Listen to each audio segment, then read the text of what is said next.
يلا بينا بسم الله. كنا اخدنا المره اللي فاتت قانون اوم واللي بيقول ان المقاومه بتساوي فرق الجهد على شده التيار. طيب من القانون الصغنن ده عايزين نعمل 4 تعريفات. من القانون الصغير ده عايزين نعمل 4 تعريفات. طيب من ده هنعمل 4 تعريفات. طيب اول حاجه عايزين نعمل تعريف تاني للمقاومه. عايزين نعمل تعريف تاني للمقاومه. كنا عرفنا المقاومه بانها الممانعه التي يلقاها التيار الكهربي اثناء سريانه في الموصل. الممانعه التي يلقاها التيار الكهربي اثناء سريانه في الموصل. طب ما هو تعريف اهو جميل وحلو زي الفل. قال لك لا ده احنا عندنا تعريف تاني للمقاومه. فبالتالي عايزين بقى نعرف. بيقول لك 2 إلى 1 هي 2 على 1. 2 إلى 1 هي 2 على 1. دي اسمها نسبة. الله خلاص لما يجي لك حاجة على حاجة هنسميها نسبة برضه. فهيبقى بما إن المقاومة فرق الجهد على فهنعرف التعريف الثاني للمقاومة بإنه النسبة بين فرق الجهد بين طرفي موصل وشدة التيار المرة فيه به في الموصل. بما ان لما حاجة تبقى على حاجة نسبة فافتكر ان تعريف الثاني للمقاومة هي النسبة بين فرق الجهد بين طرفي الموصل وشدة التيار المر به او المر فيه. طيب تبقى دي التعريف الاولاني. طب انا يا مستر نحفظ التعريف الاولاني بتاع المقاومه ومش لازم التعريف ده. طب افرض في الامتحان جه قال لك عرف المقاومه من قانون اوم، لو كتبت التعريف الثاني يعملوا لك غلط. خلاص يبقى ده اسمه تعريف المقاومه من قانون اوم. طب افرض انا في الامتحان قال لي عرف المقاومه وسكت، براحتك بقى. عايز تكتب ده وماله، عايز تكتب الثاني جميل، عايز تكتب الاثنين كتر خيرك. طيب المقاومه بنقيسها بوحده الاوم، فعايزين نعرف الاوم. فرق الجهد بنقيسه فعايزين نعمل تعريف تاني للفولت. والتيار الخاص وعايزين نعمل تعريف تاني للامبير. يا وجع بيضه يا مستر، ما احنا كنا واخدين لهم تعريفات في اول الدرس اللي احنا شغالين فيه ده، بس بما انك نسيتها فمش فارقه. ولا انتوا فاكرينها؟ طب هي موضه يعني. الاكسده كان لها تعريفين، الاختزال كان ليه تعريفين، العامل المؤكسد ليه تعريفين، وهنا دلوقتي المقاومه لها تعريفين، والفولت ليه تعريفين، والامبير ليه تعريفين. هو عشان المنهج ابتدى في شهر 2 ما فهمتوهاش؟ معلش هي بتبقى يعني ارزاق يعني. طيب عايزين نعرف الاوم. هنقول هو ايه؟ برافو، هو مقاومه. لان احنا لما كنا بنعرف الفولت كنا بنقول هو فرق الجهد، بنعرف الامبير بنقول شده التيار، فلما بنعرف المقاومه بنعرف الاوم فيبقى مقاومه موصل. مقاومه فرق الجهد بين طرفيه وشده التيار المر به. تاني يبقى لو قال لي عرف الاوم يبقى هو مقاومة موصل فرق الجهد بين طرفيه 1 فولت وشدة التيار المار به 1 امبير. طيب مين يعرف لي الفولت بنفس الطريقة كده؟ قول. هيبقى الفولت هو فرق الجهد بين طرفي موصل مقاومته وشدة التيار المار به 1 امبير. ممكن وانت بتعدلي الطرحه تقولي معانا. وانت بتعدليها عشان ممكن تقولي معانا عادي. يبقى الفولت هو فرق الجهد بين طرفي موصل مقاومته وشدة التيار المار به.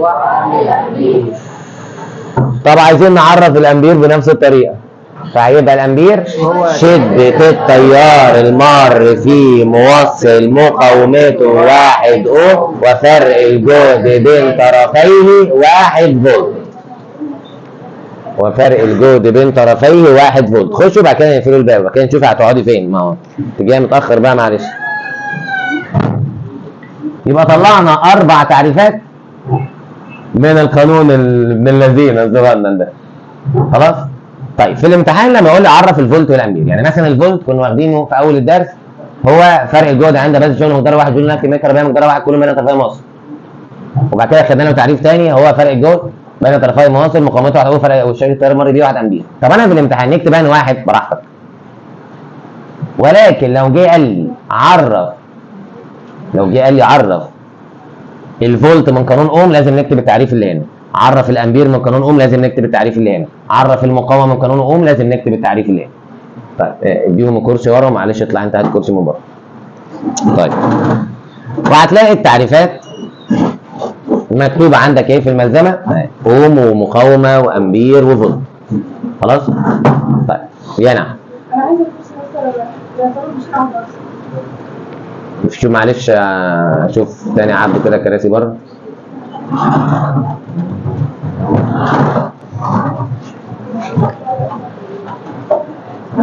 زي ما كنا عملنا في شيط التيار وفرق الجهد وقوة الدفعة الكهربية، عايزين ناخد سؤال ما معنى ونشوف يا ترى سؤال ما معنى هنا بيتحل ازاي. فبيقول له اهو ما معنى قولنا ان مقاومة موصل 18 اوم او 20 اوم او 50 اوم او 100 اوم. يعني ايه مقاومة موصل 18 اوم؟ يا اما هتكتب التعريف القديم فتقول له ان الممانعة التي يلقاها التيار الكهربي اثناء سريانه في الموصل بتساوي 18 اوم، تنفع؟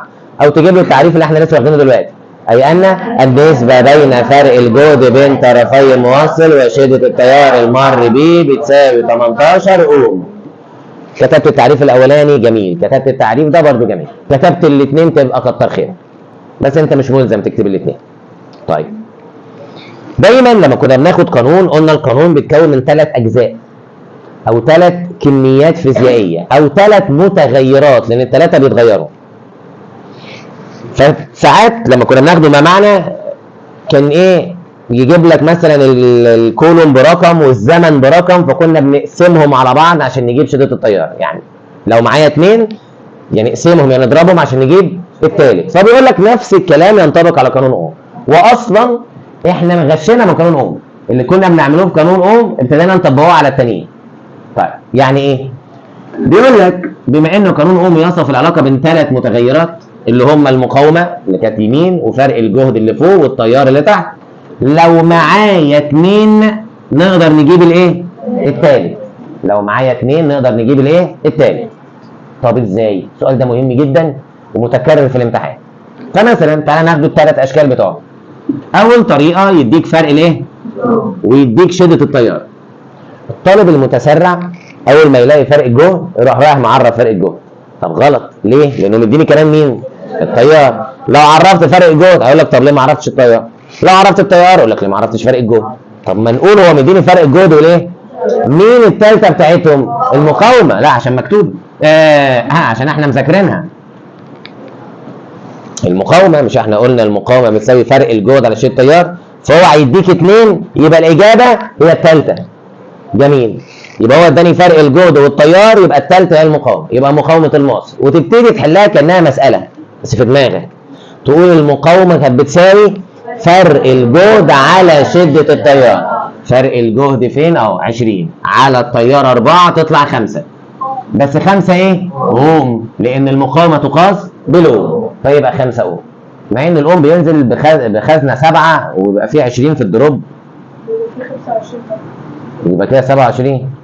المهم خلاص يبقى حد استخدمه قبليك. اوم لان المقاومه تقاس بالاوم. طيب ممكن يغير الاثنين ويجيب لي فرق الجهد مع المقاومه، يبقى مين الثالثه بتاعته؟ شده التيار. فنقول له اي ان شده التيار المر في موصل او ان شده التيار على طول بتساوي، وتسال نفسك شده التيار بتساوي فرق الجهد على المقاومه. فرق الجهد على المقاومه، فرق الجهد اهو بالفولت 8 على المقاومه بالاوم 4، 8 على 4 ب2، 2 ايه؟ امبير. ليه امبير؟ لان شده التيار تقاس بالامبير، يبقى 2 امبير. سهله وبسيطه ايه، بس بلاش استعجال ما تبقاش متسرع. او يقول لي يديني شده الايه؟ التيار ويديني المقاومه. تيار ومقاومه، مين الثالثه بتاعته؟ فرق الجهد، يبقى فرق الجهد بين طرفي موصل، وفرق الجهد هيساوي المقاومه في شده التيار. برافو.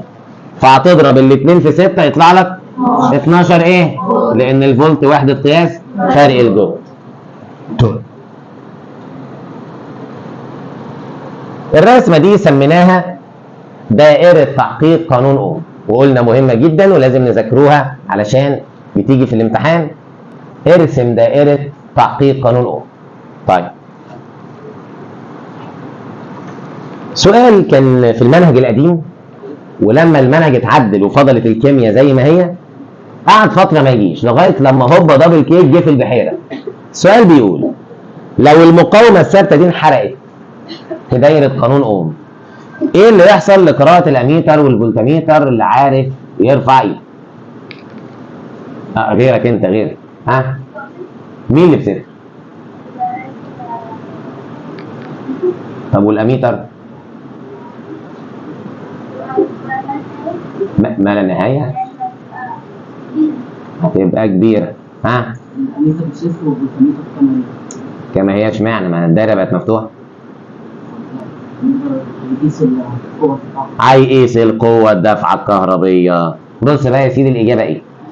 طبعا لما المقاومة الثابتة بتنحرق الدايرة بقت مفتوحة، لأن أنت واخد طالما حاجة باظت في الدايرة، الدايرة بقت مفتوحة لازم تصلحها. طيب، فطالما الدايرة بقت مفتوحة يبقى كده قراءة الأميتر هتبقى بصفر، لأن مفيش تيار. طالما الدايرة مفتوحة كده مفيش تيار كهربي بيمر، فهتبقى قراءة الأميتر بصفر، مفيش تيار. طب والفولتميتر المفروض يرقم صفر، ما هي الدايره مفتوحه. لا، احنا كنا واخدين تعريف اسمه القوه الدافعه الكهربيه. يا لهوي التسميحه اللي في عينيكوا دي تحس ان احنا واخدين الدرس ده بقالنا 14 سنه، مش من 3 4 حصص مثلا. ما هو ده الترم اللي هنعوضه فيه. فاكرين لما قلت لكم دي اكبر كذبه على ثالثه اعدادي؟ فاكرين لما قلت لكم يوم النتيجه هتقعد 10 دقايق زعلان، 10 دقايق، وبعد كده هترجع تتمرقع اكتر من الترم الاول. والله في ناس فيكم فاكره قلت لهم حتى الشاطرين هيجي يقول لك يا عم ما احنا جبنا درجات حلوه في الترم الاول بقى خلاص. طب وبالترم الثاني اللي هو ضيق اصلا ومفيش وقت للمراجعه. بس معلش رمضان يعني، ما يعني انت عايزنا نفتكروا قوه الدفعه الكهربيه؟ لا. لكن تسالنا مثلا رامز جاب مين امبارح هتلاقي ايه اللي حصل في ماتش الاهلي والزمالك. طب برشلونه ريال مدريد اوعى. طب مين احول ومين مات ومين صحى من الموت ومين جن ومين اوعى. لكن يا راجل منهج ايه وقرف ايه؟ طب ده يرضي ربنا اللي انتوا فيه ده؟ وهزقنا المره اللي فاتت برضه ولا الهوا كده. والله فكنا واخدين في القوة الدافعة الكهربية هي فرق الجهد بين قطبي المصدر في الدائرة الكهربية المفتوحة، أي لا يمر تيار كهربي. فطالما هنا ما بيمرش تيار كهربي يعني الدايرة مفتوحة، يبقى ساعتها الفولتميتر هيقيس القوة الدافعة الكهربية. وهتلاقي الإجابة مكتوبة تحت. يعني أنا رحت محركها بسرعة وقلت عشان ما تاخدوش بالكم وما خدتوش بالكم بقى، اللي هو السؤال اللي بالبيستاشيو. خلاص؟ بلاوي سودا معاه يقول صوبيا حد ده الصوبيا بالبيستاشيو دي عشان انا خايف نجيبها تطلع وحشه. ايوه كده على العهد يا بابا. صوبيا مباشر اللي بيقف في الزور ويخلينا نشرق ده، لكن يقول لك بالبيستاشيو وبالمانجا حتى العصير صعبوه علينا. فبيقول لك اهو احتراق المقاومه الثابته في دائره قانون اوم، تصبح قراءه الاميتر بايه؟ وتبقى عارف ان السبب ان الدايره مفتوحه مفيش كهرباء، بينما الفولتميتر هتظل كما ليه ان شاء الله خير. قال لك اصلها هتقيس القوه الدافعه الكهربيه. يا عم الدايره مفتوحه، ما الفولتميتر بيقيس القوه الدافعه الكهربيه والدايره مفتوحه. طيب برضه سؤال من الاسئله المهمه جدا، واستفيد ان الاسئله محلوله عشان تقعد تذاكرها. بيقول لك زياده فرق الجهد بين، معلش دي مكتوبه غلط، طرفي موصل للضعف مع ثبات درجه الحراره. طبعا لو كان كتب لي زياده فرق الجهد وسابني كان عبا نقول ايوه ماشي زاد فرق الجهد ايه الاجابه. لكن طالما قال لك مع ثبوت درجه الحراره فكده هتبقى دي قانون اوم، لان التعريف الوحيد اللي فيه ثبات درجه الحراره كان قانون اوم. لما لسه معرفين من شويه تتناسب شده التيار المر في موصل تناسبا طرديا مع فرق الجهد بين طرفيه عند ثبوت درجه الحراره. فطالما ثبات درجه الحراره يبقى ده قانون اوم. مديك فرق الجهد يبقى مين اللي متبقيه؟ شدة التيار اهو، تتناسب شدة التيار طرديا مع فرق الجهد عند ثبوت درجة الحرارة. وطالما الحرارة ثابتة يبقى مش هستخدمها في الإجابة. كده اتبقى مين ومين؟ فرق الجهد وشدة التيار. العلاقة بينهم علاقة إيه؟ طردية، يبقى زي بعض. زيادة هتفضل تزداد، وضعف هتفضل ضعف. زيادة هتفضل زيادة، وضعف هتفضل ضعف. أما لو كانت علاقة عكسية كنا هنعكس، زيادة تخليها نقص، وضعف عكسها نص. دي العلاقة طردية. خلاص؟ يبقى طالما قال لي مع ثبات درجة الحرارة يبقى ده قانون أوم، وفي قانون أوم فرق الجهد بيتناسب مع مين؟ التيار، يبقى الإجابة شدة التيار. الحرارة ثابتة يبقى مش هنستخدمها، ما هي ثابتة.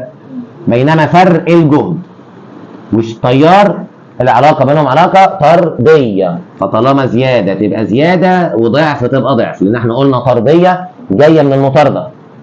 دي تزيد دي تزيد وراها، دي تقل وراها، جايه من المطارده، مش طرديه جايه من الطرد، لا طرديه جايه من المطارده. دي تزيد ودي تزيد ودي تقل ودي تقل، زي ما الاسد بيطارد الغزاله، الغزاله تجري الاسد يجري، الغزاله تحود الاسد يحود، الغزاله تنط الاسد ينط وراها، الغزاله تقعد على القهوه تشرب حاجه والاسد يقعد يقول لها ما تخلصي يا غزاله ولا انت رايقه؟ ما فهمتهاش؟ يعني لا منهج ولا هزار. طيب هو وقف ولا متنح ليه في الموبايل؟ ولا انا شكلي وحش في الموبايل؟ الاثنين وحش؟ السؤال اللي بعده بيقول لي ما النتائج المترتبه على زياده قيمه المقاومه للضعف مع ثبات درجه الحراره؟ طبعا هنا انا مش محتاج ثبات الحراره، لان المقاومه ما بتغيرش غير التيار. المره اللي فاتت قلنا طول السلك يأثر في المقاومه، والمقاومه تأثر في الايه؟ ودي اسمها علاقه في اتجاه واحد. يعني المقاومه تزود التيار او تقلل التيار، اما التيار ما يقدرش يعمل حاجه في الايه؟ في المقاومه. فالمفروض حضرتك بديهيا طالما قلل المقاومه يبقى التيار، طالما قلل المقاومه يبقى التيار، ما لهاش حل تاني. طيب طب المقاومه والتيار علاقه بينهم علاقه ايه؟ عكسيه، يبقى هنعكس. زياده هتبقى تقل او نقص، ضعف عكسها نص.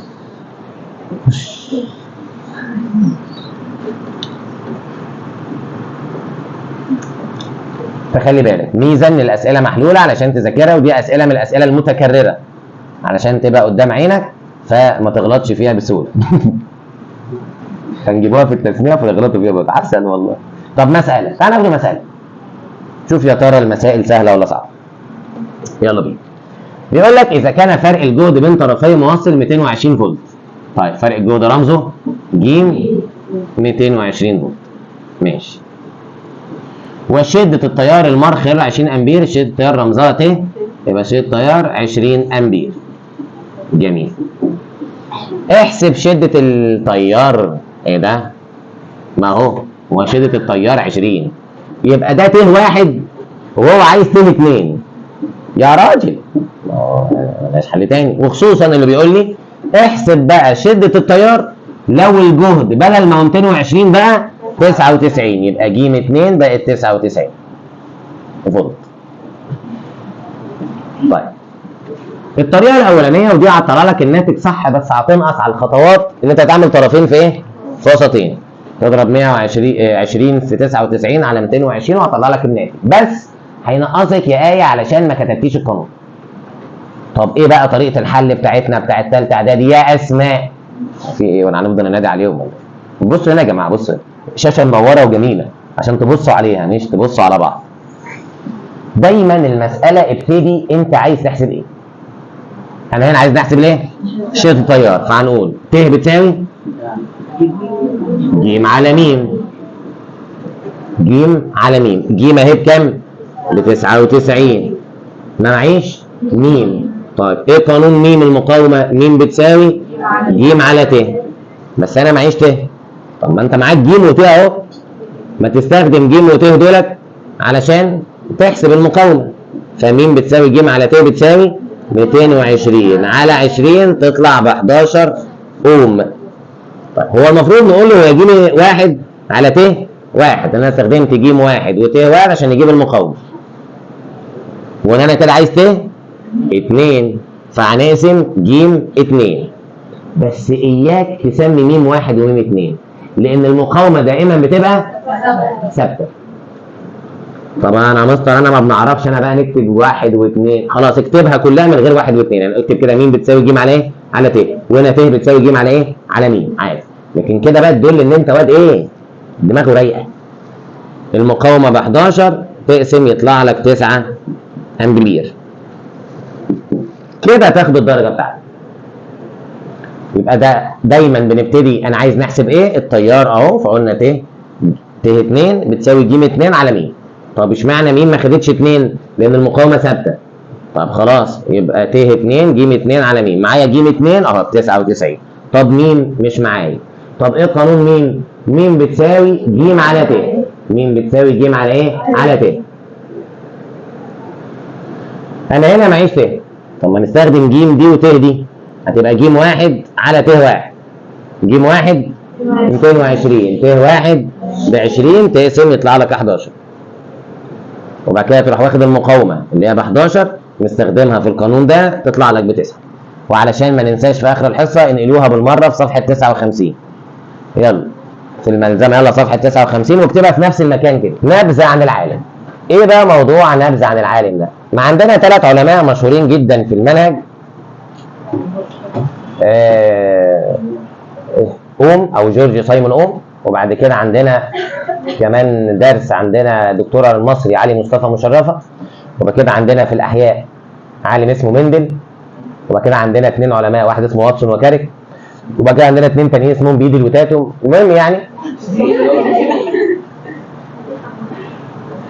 المهم يعني بتيجي في الامتحان. طبعا هو اخر 4 اللي انا قلتهم دول هم اللي بيجوا كتير، بس مش هنقول تاني لان هم يبدو ان هو بيضحكوا.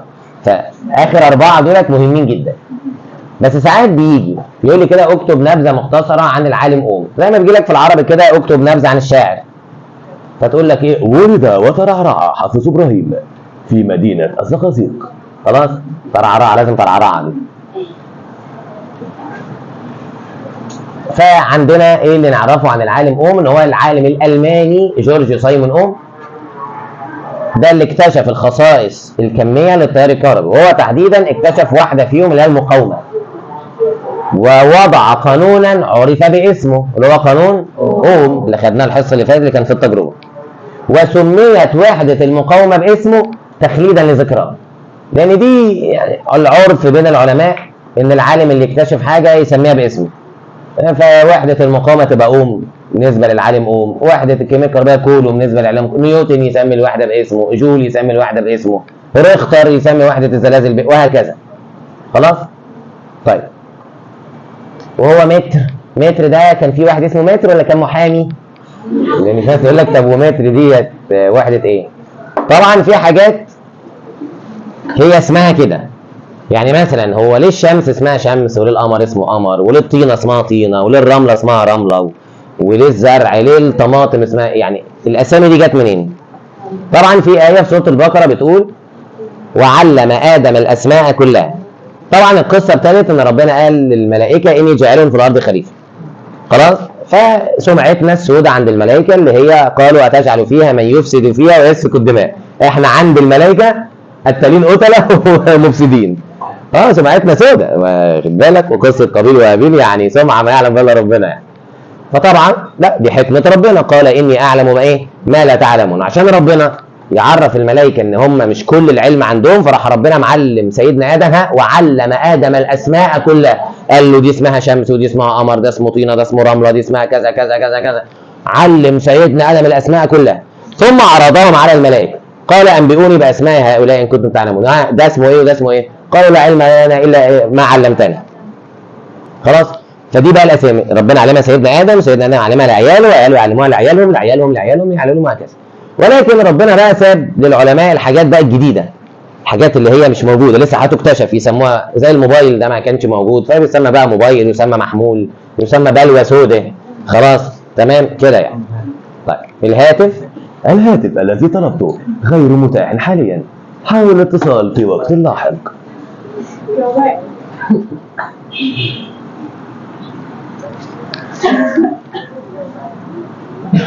كده يبقى احنا رسمي خلصنا الدرس. ولكن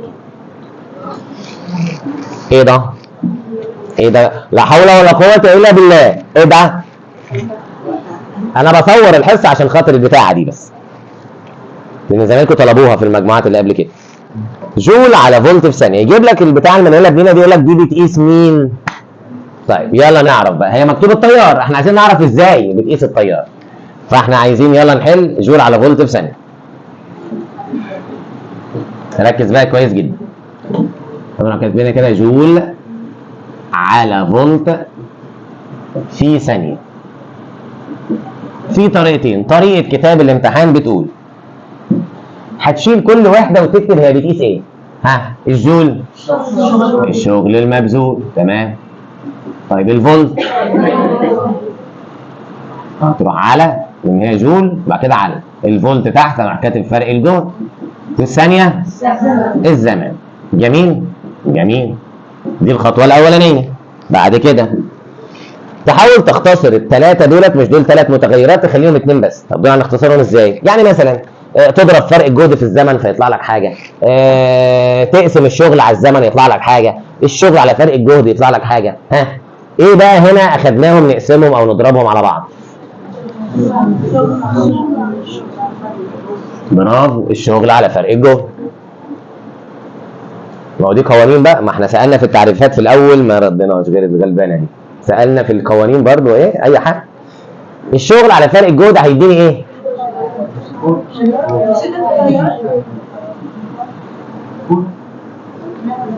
ايوه حد قال اهو كميه الكهربيه. يعني انتوا عشان غشيتوا مكتوب شده التيار فلغيتوا دماغكم؟ احنا لغينا دماغ في الشغل على فرق الجهد شده التيار. ده ازاي ده؟ طيب ده في اهل منهج ده يا جماعه. ايه، ما احنا لغينا الايجابي شده التيار، فاحنا يعني بنهبده بقى. لا، انت واخد الشغل على فرق الجهد يديك كميه الكهربيه. طيب الزمن كان مكتوب فوق في البسط ولا تحت في المقام؟ تحت اهو، تروح كاتبه تحت زي ما هو. فيبقى بقى كميه الكهربيه على الزمن دي اللي تديني شده التيار. يا ليل ابيض، وانا هعمل كل ده عشان نطلع الناتج؟ يبقى دي الطريقه الاولانيه.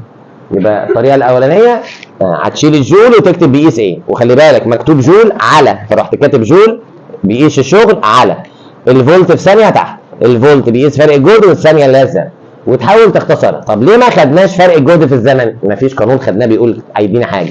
طب الشغل على الزمن ما خدناش برضو القانون ده، بس خدنا الشغل على فرق الجهد يديك كميه الكهربيه. وخلي بالك الزمن ما كانش فوق، الزمن كان تحت، يبقى يفضل زي ما هو تحت، كميه الكهربيه على الزمن تديني شده التيار. ولكن في طريقه ثانيه هي اطول شويه، بس بعض الناس او بعض الطلبه بيحسوا انها سهله، بس هي بتتطلب مذاكره بقى، وهي ان انت حضرتك هتكتب الثلاث دوائر بتوع الوحدات اللي موجودين عندك في الملزمه. بتوع واحد دول انت بقول يعني في اول قانون قلنا الامبير بيساوي، ايوه برافو، حد بيقول اهو كله مع الثاني. تاني قانون كان بيقول الفولت بيساوي جول على كولوم. قانون اوم بقى كان بيقول ان الاوم بيساوي فولت على امبير. طيب بعد ما كتبت الثلاث قوانين، طبقا للسؤال هتحاول تختار دايرتين من الثلاثه. وانا هختارهم ازاي دولت؟ بص يا سيدي، يعني مثلا الجول مش موجود غير هنا فهناخده الدايره دي، والثانيه مش موجوده غير هنا فهناخد الدايرتين دول مع بعض. ايوه هناخد الدايرتين دول بعض، نعمل بيهم ايه؟ ما هنقول لك اهو. يبقى انا كده طبقا للي مكتوب فوق الجول موجود هنا، يبقى لازم ناخد الدايره دي، والثانيه موجوده هنا بس فلازم ناخد الدايره دي. اللي مكتوب فوق اشطب عليه، يعني الجول اهو تشطب عليه، الفولت اشطب عليه، الثانيه اشطب عليه. اتبقى معاك امبير كولوم وكولوم، الكولوم اتكرر فتشطب الكولوم مع الكولوم، اتبقى الامبير بيقيس، يبقى الاجابه شده التيار. طب يا مستر ما تدينا كمان واحد؟ يلا بينا، يلا ورانا ايه؟ انتوا وراكوا حاجه؟ انا ورايا لا ولا لا، ولكن لسه بدري يعني. طيب هتلاقي جزمه قديمه تقعد تقول لها شوف الساعه، والثانيه تقول والله يا جماعه وكأن انا اللي محتاج الكلام ده، كأن انا اللي محتاجه، انا اللي بشحككم عشان تبصوا وتركزوا. والله الثانية فولت في امبير في ثانية. فولت في امبير في ثانية. اول طريقة ان انت تشيل الفولت وتكتب بيقيس فرق الجهد. الرجالة صايمين شكله. ها الامبير شدة التيار، الثانية الزمن. دي الخطوة الأولانية ودي المفروض أسهل خطوة. اللي بعديها بقى لا رزلة شوية، محتاجة واحد حافظ القوانين. هنا بقى هنشيل مين مع مين؟ برافو. هنشيل شدة التيار مع الزمن، وهتدينا إيه؟ هتدينا كمية الكهربية. تيار في الزمن يديني كمية الكهربية. كميتين فيزيائيتين يديني كمية فيزيائية ثالثة. لكن ازاي التيار في الزمن يديني كولوم؟ تيار، ما هو ده بسبب كتر المذاكرة يا عيني، فالمعلومات محصورة. لا حول ولا قوة إلا بالله، لا حول ولا قوة إلا بالله. هو ده هنبتدي بداية جديدة بقى، وسيبك من الكيمياء اللي كنا شايفينها صعبة، فهنبتدي الفيزياء جد. طيب طب فرق الجهد هتنزله زي ما هو. وهنا بقى تسأل نفسك فرق الجهد بكمية الكهربية يديني الشغل المبذول، يبقى الإجابة هي الشغل المبذول. طيب دي الطريقة الأولانية. الطريقة الثانية تختار لك دايرتين من دول، يعني مثلا الثانية مش موجودة غير هنا فأكيد ده معانا. طيب الفولت موجود هنا وموجود هنا، الأمبير موجود هنا وموجود هنا. طيب تعال مثلا انت لو رحت واخد الاولى مع الثالثه، مع انها مش هتنفع، غلط، بس انا نجربه. لو انا اخترت غلط تعال نشوف هيحصل ايه. يعني مثلا الفولت فين اهو، نشطب على الفولت. الامبير هنا في امبير نشطب عليه، وهنا في امبير نشطب عليه. الثانيه شطبنا على الثانيه، لقيته اتبقى لي كولوم وايه؟ اجابتين. لا يبقى ما كانتش تنفع دي، فتروح ايه؟ احترس من فضلك، الطالب يرجع للخلف. هتاخد الاولى مع الثانيه. الفولت اهو، الامبير اشطب عليه، الثانيه اشطب عليها، اتبقى كولوم وجول وكولوم. كولوم اتكررت مرتين، شيل كولوم مع كولوم اتبقى، والجول بيقيس الشغل المبذول. طب يا مستر كمان واحد.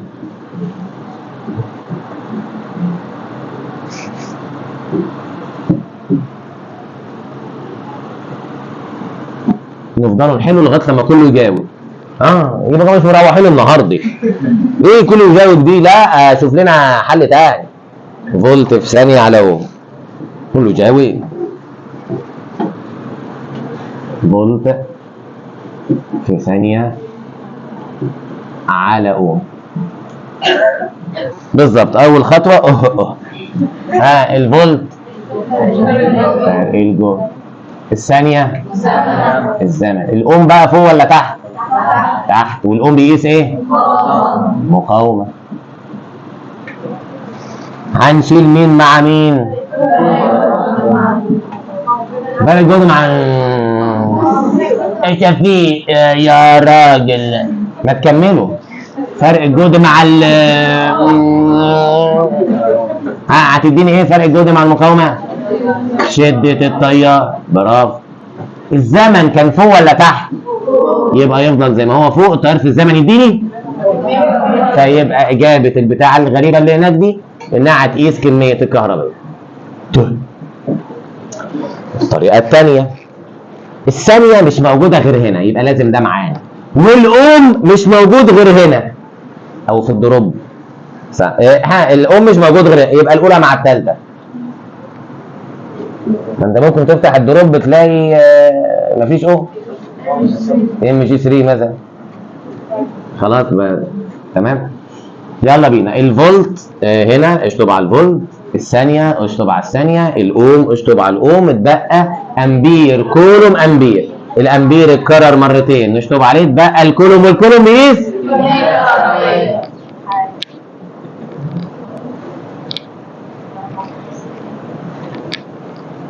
كمان واحد. معلش عشان بس يمكن عشان نثبتوا المعلومه. احنا هنحط غيرها ونثبتوها، ما يلزمنا بقى ان هو نحط غيرها بقى. ما احنا بقى. طيب فولت في ثانية على كولوم. فولت في ثانية. بص يا غالي.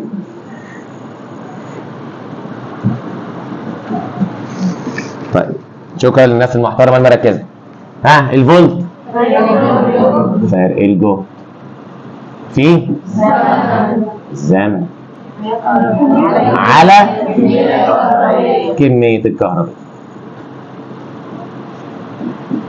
يلا بقى هنشيل مين مع مين؟